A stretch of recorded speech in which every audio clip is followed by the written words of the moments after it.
오늘 우리가 읽은 이 창세기 15장 말씀은 하나님께서 아브라함에게 약속을 또 다시 주신 것을 우리가 읽었습니다. 창세기 12장에 하나님께서 아브라함을 주실 때에 이미 약속을 주셨습니다. 어떤 약속을 주셨습니까? 큰 민족을 이루게 하시겠다. 내 이름이 창대해지게 하겠다. 복의 통로가 되게 하시겠다. 이 약속을 주셨습니다.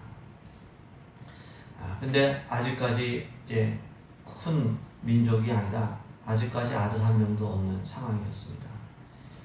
그런 좀 답답한 상황, 그런 상황이었고요.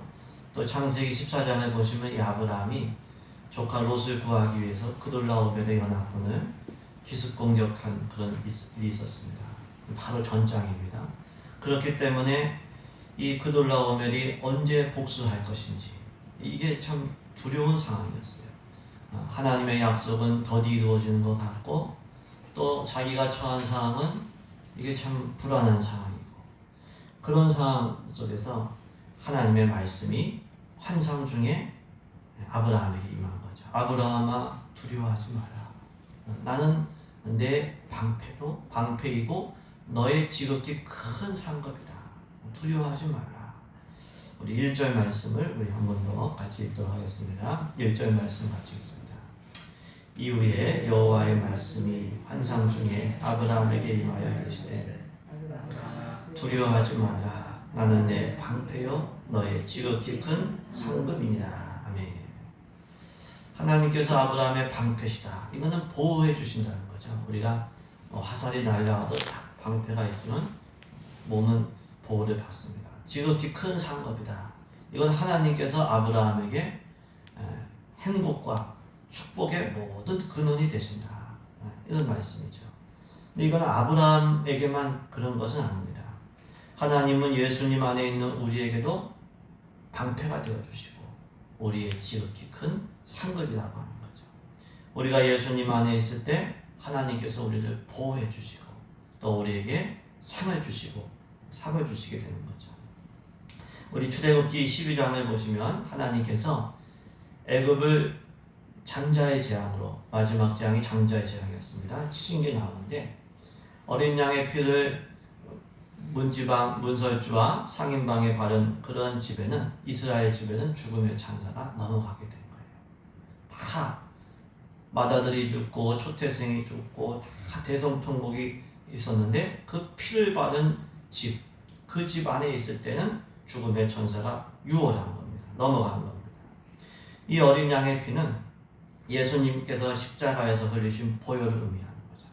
예수님의 보혈 안에 있을 때, 예수님 안에 있을 때 우리가 보호를 받고 상을 받는 줄로 믿습니다. 그렇기 때문에 우리는 예수님 안에 있어요. 어려운 일 있어도 예수님 안에, 즐거운 일 있어도 예수님 안에, 믿음이 흔들려도 예수님 안에, 일이 잘 풀려도 안 풀려도 다 예수님 안에, 예수님께 나아가고 예수님 안에 있는 우리 되기를 소망합니다. 예수님 안에 있으면 보호를 받는 거예요. 하나님께서 우리의 방패가 되어주시는 거죠. 시편 3편에서도 비슷한 기도가 있습니다. 여호와여 주는 나의 방패시요 나의 영광이시요 나의 머리를 드시는 자신이다. 내가 나의 목소리도 여호와께 부르짖으니 그의 성산에서 응답하시는도다. 우리를 보호하시는 분 여호와 하나님, 우리의 영광, 우리를 존귀케 하시는 분 하나님. 하나님 떠나면 존귀한 영광이 없는 겁니다. 그렇기 때문에 우리는 늘 하나님 의지하고 하나님께 부르짖어 기도해야 돼. 그러면 응답하시고 보호하시고 상을 주시는 줄로 믿습니다. 하나님 방패와 상이신 하나님께 나아가 보호를 받으시고 상 받는 우리 되기를 소망합니다. 하나님께서 우리의 방패가 되어주시고 상이 되어주기 때문에 미래에 대해서 염려하거나 두려워할 필요가 없습니다. 우리가 염려하고 두려워할 분은 오직 한 분은 누구냐? 하나님. 1절에서 하나님께서 아브라함에게 오셔서 첫 번째 하신 말씀이 아브라함아 두려워하지 말라. 우리 한번 해볼까요? 두려워하지 말라. 아브라함 대신 자기 이름을 넣으면 되겠죠. 왜? 하나님 방패 되어주시기 때문에 두려워하지 마라. 우리는 두려워하는 대상의 종이 됩니다. 다 그렇습니다. 근데 누구 종 되느냐가 참 중요해요, 인생에서. 누구 종 되느냐, 못된 사람 종 되면은 평생 고생이에요. 우리는 하나님만을 두려워해야 돼요. 그러면 모든 것에서 보호를 받고 모든 것에서 자유하게 됩니다. 마태복음 10장 28절에 예수님께서 말씀하셔요. 몸은 죽여도 영혼은 죽이지 못하는 자들을 두려워하지 말고 오직 몸과 영혼을 능히 지옥에 멸하실 수 있는 하나님을 두려워해라. 하나님을 두려워해라. 우리 안에 하나님을 두려워하는 경건한 마음이 있기를 소망합니다. 하나님을 두려워하면서 모든 잘못되고 거짓된 두려움에서 자유하시게 예수님의 이름으로 축복합니다. 이렇게 하나님은 두려워하고 불안해하고 있는 아브라함에게 오셔서 말씀하셨어요. 아브라함아, 두려워하지 말라. 나는 너의 방패다. 나는 너에게 큰 상을 줄 것이다. 그러자 아브라함이 이제 속내를 이야기합니다. 자식이 없습니다. 주님, 저에게 뭘 주시겠습니까? 저에겐 아들이 없습니다. 이 다메섹 사람, 이 엘리에셀이 나의 상속자가 될 것입니다. 이렇게 얘기하는 거죠. 2절과 3절 말씀을 우리 같이 읽도록 하겠습니다. 2절과 3절입니다. 아브라함이 이르되 주 여호와여, 무엇을 내게 주시려 하나이까? 나는 자식이 없사오니 나의 상속자는 이 다메섹 사람 엘리에셀이니이다. 아브라함이 또 이르되 주께서 내게 씨를 주지 아니하셨으니 내 집에서 길린 자가 내 상속자가 될 것이니이다. 아브라함은 자녀가 없음을 하나님께 아뢰었어요. 하나님, 큰 민족을 이루게 하신다고 했는데 지금 제 현실을 보면 지금 자식이 없습니다. 이 다메섹 사람 엘리에셀이 지금 상속자가 될 겁니다. 이렇게 얘기를 하고 있는 거죠. 이 얘기를 하고 있는 이 아브라함은 우리 창세기 아까 14장 말씀을 드렸는데 그돌라오멜의 연합군을 기습 공격할 때 아브라함이 집에서 길리고 훈련한 자 318명을 데리고 나갔다, 이런 말씀이 나옵니다. 종이 318명이에요. 젊은 종들이. 그러면 꽤 많은, 비록 나그네 족장이지만 많은 수의 종들이 있었고 재산이 있었어요. 아브라함이 가난한 사람이 아니었어요. 물질의 복을 받았는데 자식이 없으니 이 모든 것을 다메섹 사람 엘리에셀에게 물려줘야 돼 처진 거죠. 물려줄 자식이 없으니 물질의 복도 이게 큰 의미와 기쁨이 없었던 거예요. 자식이 있으면 좋겠는데. 이를 통해서 우리가 알 수 있는 것은 무엇입니까? 자녀가 있다는 게 이게 큰 복이고 큰 기쁨이라고 하는 거예요. 이 시대가 잘못돼서 결혼도 안 하고 그렇게 되는데 이건 하나님 말씀과는 반대로 가는 겁니다. 하나님은 생육 번성하라고 하셨는데 결혼도 안 하고 자식도 안 낳겠다는 건 이건 반대로 가는 거예요. 멸망의 길입니다. 아무리 가진 것이 많아도 그것을 물려줄 자식이 없으면 가진 것도 큰 의미와 기쁨이 되지 못하는 겁니다. 자녀는 어떤 복보다도 큰 하나님께서 주신 선물과 복인 거죠. 그렇기 때문에 우리는 자녀를 주신 하나님께 감사해요. 우리 과학이 아무리 지금 발달했지만 지금도 생명을 창조하지는 못해요. 개나 고양이의 생명도 못 만들어요. 근데 사람, 자기의 부모를 닮은, 내 딸을 닮은 자녀를 만들 수가 없는 지금 상황입니다. 생명은 오직 하나님께 속한 것입니다.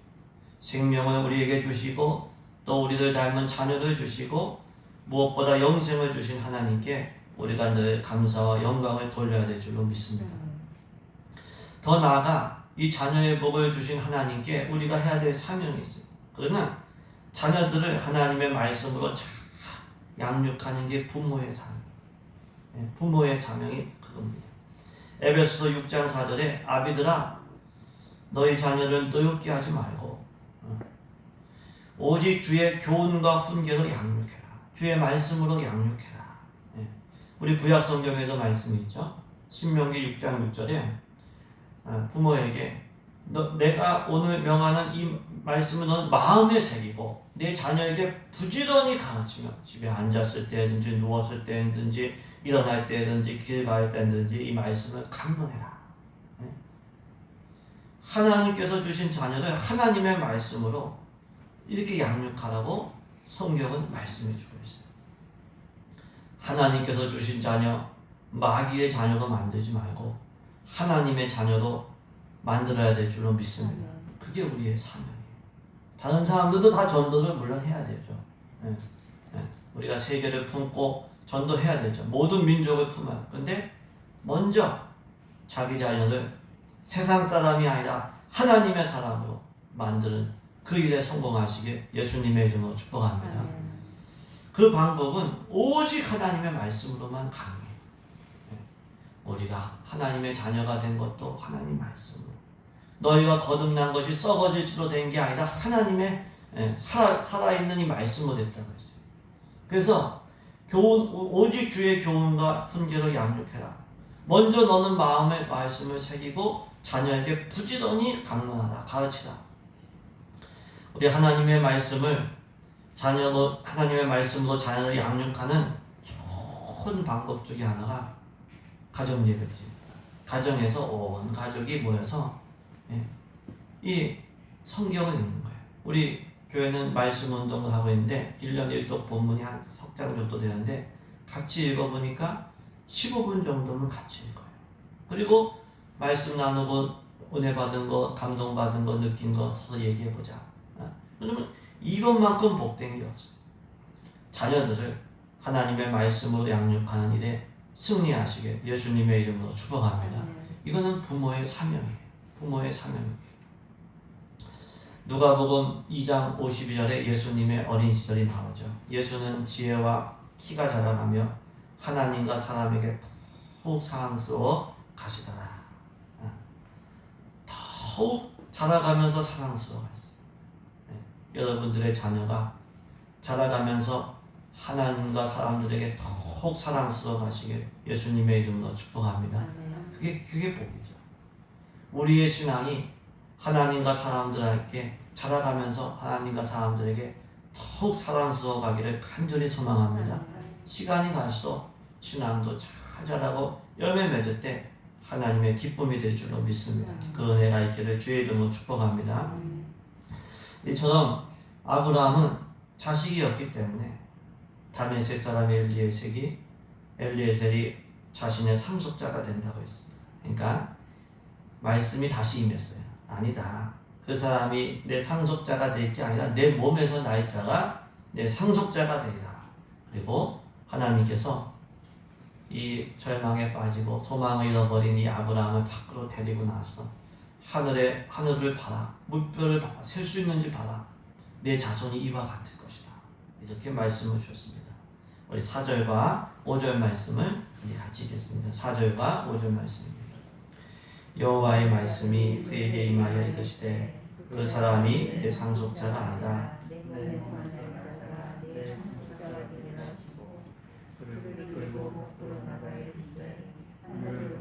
물결을 셀 수 있나 보라. 또 그에게 이르시되 내 자손이 이와 같으리라. 하나님은 아브라함을 밖으로 데리고 나가셔서 하늘의 별을 보게 하셨습니다. 아마도 그 당시에는 오염이 없기 때문에 수많은 별들이 아주 초롱초롱 빛나고 있었을 것입니다. 하나님은 아브라함에게 내 자손이 이와 같으리라. 두 가지 의미로 생각해 보시는데요. 아브라함 자손이 하늘의 별처럼 무수하게 많아진다는 것. 또 다른 하나는 아브라함의 자손들 중에서 별과 같이 빛나는 아주 탁월한 그런 사람들이 많을 것이라고 하는 것. 이렇게 말씀하신 거죠. 아마도 나중에 아브라함이 또 믿음이 흔들리고 하나님의 약속이 잘 기억이 안 나고 답답할 때마다 뭘 봤을까요? 하늘의 별들을 봤을 것 같아요. 하나님께서 저 별들을 보게 하신 후에 나에게 약속하셨지. 내 자손이 이와 같으리라. 하늘의 별과 같이 내 자손이 많아질 거야. 내 후손들 중에 자손들 중에 별과 같은 인물이 많아질 거야. 약속을 기억하면서 용기를 얻고 힘을 얻었을 것입니다. 이를 통해서 알 수 있는 것은 무엇입니까? 하나님께서 우리에게 은혜로 주신 약속의 증표들이 있다고 하는 거예요. 약속의 증표들. 아브라함에게 있었던 별이겠죠. 별을 보면서 하나님 말씀을 들었기 때문에 하나님 약속을 또 기억할 수 있고 붙들고 새 힘을 얻을 수 있었겠죠. 노아에게는 은혜로 주신 약속의 증표가 무엇이었을까요? 무지개였을 거예요. 무지개. 무지개를 보면서 하나님께서 물로 심판하지 않으시겠다고 약속하셨으니까 무지개를 보면서 하나님의 약속을 기억하고 확신을 가졌을 것입니다. 결혼할 때 우리 사랑의 증표로 반지를 선물하듯이 하나님께서 약속을 주실 때 은혜로 준 약속의 증표들이 있는 거예요. 그러니까 우리가 딴 거 보면 안 되고 그걸 봐야 돼요. 딴 거를 보면 그돌라오멜의 연합군을 보면은 이게 불안해져요. 자기가 지금 자식이 없는 거 보면 이거 참 소망이 없어져요. 근데 별을 봐야 돼요. 별을. 약속의 증표들을 봐야 돼요. 우리에게 주신 약속의 증표들은 무엇일까요? 하나님의 약속을 기억하고 확신을 가지라고 주신 약속의 증표들은 무엇일까요? 대표적인 약속의 증표들, 예수님의 십자가죠. 로마서 5장 8절에 우리가 아직 죄인 되었을 때 그리스도께서 우리를 위하여 죽으심으로 하나님께서 우리에게 대한 자기 사랑을 확증하셨다. 십자가는 하나님의 사랑의 확증이에요. 나의 죄를 용서하시고 나를 기다리신다고 하는 사랑의 확증이에요. 로마서 8장 32절에 자기 아들을 아끼지 아니하시고 우리 모든 사람을 위하여 내주신 이가 어찌 그 아들과 함께 모든 것을 우리에게 주시지 않을까. 하나님은 십자가는 하나님께서 우리를 사랑하고 용서하신다는 확증일 뿐만 아니라 아들과 함께 모든 것을 주신다고 하는 약속의 증표가 되는 것이죠. 그래서 어려움에 있을 때 우리가 십자가에 담긴 의미를 기억하면서 십자가를 바라봐야 돼요. 의미도 모르고서 보면은 이게 옛날 영화 보면 뭐 드라큘라 나오면 십자가 대로 이거 아무 의미도 없이 그건 이게 무슨 주문도 아니고 부적도 아니고 그렇게 그건 아무 의미가 없는 거고 십자가에 달린 하나님의 약속과 말씀을 의미를 생각하면서 우리가 그 증표들을 바라보게 상징을 바라보게 되는 거죠. 그때 우리가 용기를 얻고 힘을 얻는 우리 모두 되기를 주님의 이름으로 축복합니다. 또 하나님께서 우리에게 주신 약속의 증표, 이건 약속의 보물창고와도 같은 게 성경입니다. 성경에는 하나님의 보물 같은 약속이 담겨져 있는 거예요. 그래서 보물찾기 하듯이 성경을 읽어야 돼요. 보물찾기 하듯이. 그리고 이 약속의 말씀을 붙들고 기도해야 돼요. 도전해야 돼요. 마태복음 7장에 구하라 주실 것이요 찾으라 그리하면 찾아낼 것이요 문을 두드리라 그리하면 너희에게 열릴 것이니. 예수님께서 약속하신 거예요. 약속의 말씀을 붙들고 구하고 찾고 두드리는 우리 인생 되기를 소망합니다.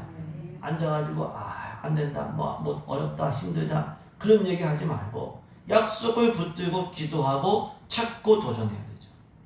시편 23편 4절에 내가 사망의 음침한 골짜기로 다닐지라도 해를 두려워하지 않을 것은 주께서 나와 함께 하십니다. 주의 지팡이와 막대기가 나를 안위하시나이다. 사망의 음침한 골짜기로 갈지라도 주님이 우리와 함께 하심을 믿습니다. 그것을 우리가 약속을 붙들고 우리가 평안하는 거죠. 그것을 붙들고 담대하는 거죠. 약속의 증표들 그것을 꼭 보시고 우리의 믿음을 새롭게 하는 우리 되시길 예수님의 이름으로 축복합니다.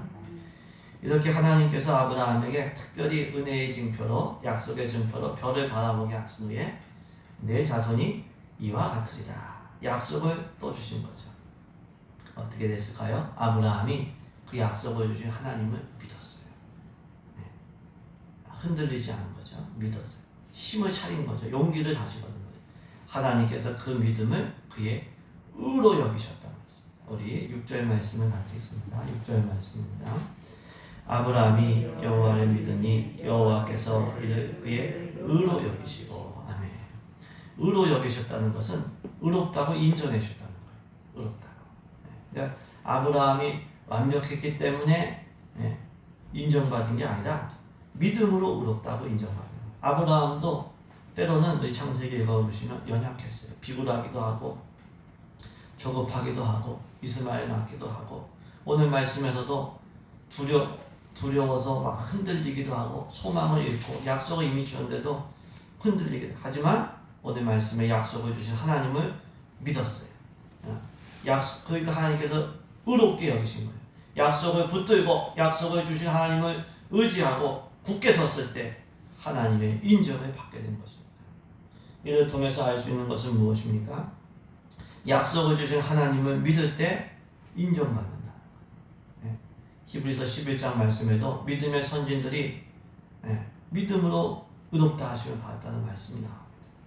이 아브라함도 믿을 때 의롭다는 인정을 받게 된 거죠. 하나님의 약속 주신 하나님을 믿을 때 굳게 믿고 다시금 믿음으로 이렇게 섰을 때 하나님께서 인정을 하신 겁니다. 그렇기 때문에 구원도 마찬가지예요. 누가 의롭다고 인정받고 누가 천국 가느냐? 믿을 때, 예수님을 믿을 때 의인이 되어서 천국에 이르는 것입니다. 그렇기 때문에 우리는 우리의 행위나 공로를 의지하지 말고 주님의 은혜를 의지하고 또 믿어야 되는 거죠. 하나님 앞에서 행위나 공로로 의롭다 하심을 받을 사람이 아무도 없어요. 내 행위 때문에 너무 절망하지도 말고 다 아브라함처럼 연약하기도 하고 다 과정 중에 있는 존재죠. 다 부족합니다. 불완전하기 때문에 또 하나님의 기준은 너무 높기 때문에 자기 행위나 공로로 천국 갈 사람 아무도 없어요. 그러니까 나도 은혜로 구원받는 거고 상대방도 은혜로 구원받는 거예요. 예수님을 믿음으로 의롭다는 인정받고 천국에 가는 것이죠. 행위나 공로가 아니라 십자가의 은혜를 의지하는 우리 되기를 소망합니다. 내가 좀 잘하면 막 또 교만해지고 내가 좀 못하면 막 절망하고 그게 아니라 주님의 십자가의 은혜, 예수님의 십자가의 은혜를 의지하시길 예수님의 이름으로 축복합니다. 그러면 반대로 그럼 예수님 믿는 사람은 막 살아도 되냐? 그렇진 않죠. 우리가 로마서 말씀 나눌 때 반복해서 말씀을 나눴듯이 예수님을 구주로 믿는다면 예수님이 나의 주인이기 때문에 주님 말씀에 순종하는 게 너무 당연한 거예요. 그래서 믿음이 살아있을 때 삶이 변해요. 사람이 성화됩니다. 예수 믿으면 이게 물론 빨리 변화되는 사람은 너무 좋은 거고 감사한 거고 늦게 변화되는 사람도 있고 이 성화될 수밖에 없어요. 삶이 변화되는 것이죠. 반대로 말씀을 아무리 듣는데 변화가 없다. 이거는 죽은 믿음이고 자기를 속이는 것이죠. 야고보서 1장 22절에 너희는 말씀을 행하는 자가 되고 듣기만 하여 자기를 속이는 자가 되지 마라. 그래서 우리는 순종하는 믿음, 행하는 믿음, 듣고 끝나는 믿음이 아니라 행하는 믿음이 돼야 돼요. 행하는 믿음으로 의롭다 하심을 받고 구원에 이르시길 예수님 이름으로 축복합니다. 우리의 믿음은 반드시 순종하는 믿음이 돼야 되는데 이왕이면은 순종 많이 해서 하나님의 기쁨 되시길 주의 이름으로 축복합니다. 이렇게 아브라함은 하나님을 믿었어요. 물론 감정적으로는 흔들릴 수 있고 또 상황은 당장 변한 건 아니지만 하나님을 믿었어요. 하나님께서 그 믿음을 보시고 의롭다고 인정을 해주셨습니다. 그리고 이번에는 땅에 대한 약속을 주셨습니다. 자식에 대한 약속 이후에 땅에 대한 약속을 주신 거죠. 아브라함에게 말씀하십니다. 나는 이 땅을 내게 주어 소유를 삼게 하려고 너를 갈대아인의 우르에서 이끌어낸 여호와라. 다시 한번 땅에 대한 약속을 주셨습니다. 7절 말씀 우리 마지막으로 있습니다. 7절입니다. 또 그에게 이르시되 나는 이 땅을 내게 주어 소유를 삼게 하려고 너를 갈대아인의 우르에서 이끌어낸 여호와이다. 아멘. 하나님은 아브라함에게 땅에 대한 약속도 또다시 주셨는데요. 아브라함을 갈대아인의 우르에서 이끌어내신 것은 가나안 땅 주시려고, 가나안 땅 주시기 위함이다. 이렇게 말씀을 하신 겁니다. 재확인하신 겁니다. 이를 통해서 알 수 있는 것은 무엇입니까? 하나님께서 우리를 부르신 것, 그것은 땅을 주시려고, 복을 주시려고 우리를 부르셨다는 거예요. 그래서 하나님께서 우리를 부르실 때, 하나님께서 사명을 맡기실 때 기쁨으로 응답해야 돼요. 당장은 귀찮은 것 같고 부담스러운 것 같아도요, 응답하고 순종하면 그게 복이 되는 거예요. 그게 상이 되는 거예요. 가나안 땅을 주시기 위하여 아브라함을 부르신 하나님께서 천국을 주시기 위하여 우리를 부르신 줄로 믿습니다. 그렇기 때문에 부르심에 응답하고 순종하고 따라갈 때 천국에 들어가게 돼요. 복을 주시기 위하여 아브라함을 부르신 하나님께서 복을 주시기 위하여 우리에게 사명을 맡기신 거예요. 그 사명에 응답할 때 복이 임하게 되는 거죠. 복을 누리게 되는 거죠. 그래서 우리가 기쁨으로 순종해야 돼요. 순종할 때는 기쁨으로, 억지로 하지 마. 그리고 순종할 때는 즉각 순종하는 것이 가장 좋아요. 왜? 뒤도 믿을수록 순종하기는 어려워져. 마태복음 4장에 보시면 예수님께서 제자들을 부르실 때 제자들이 곧 순종했다는 말씀이 반복돼요. 곧 그물을 버려두고 예수님을 따랐다. 제자들의 순종은 곧이었어요. 뒤도 믿을수록, 생각이 많아질수록 결단하기 힘들고 순종하기가 힘들어요. 물론 여러 가지 상황들이 있죠. 제자들도 마찬가지예요. 그런데 그물을 버려두고 곧 예수님을 따랐다. 즉각 그들처럼 순종해야 됩니다. 말씀 주실 때 즉각 순종함으로 주님께 영광 돌리시길 예수님의 이름으로 축복합니다.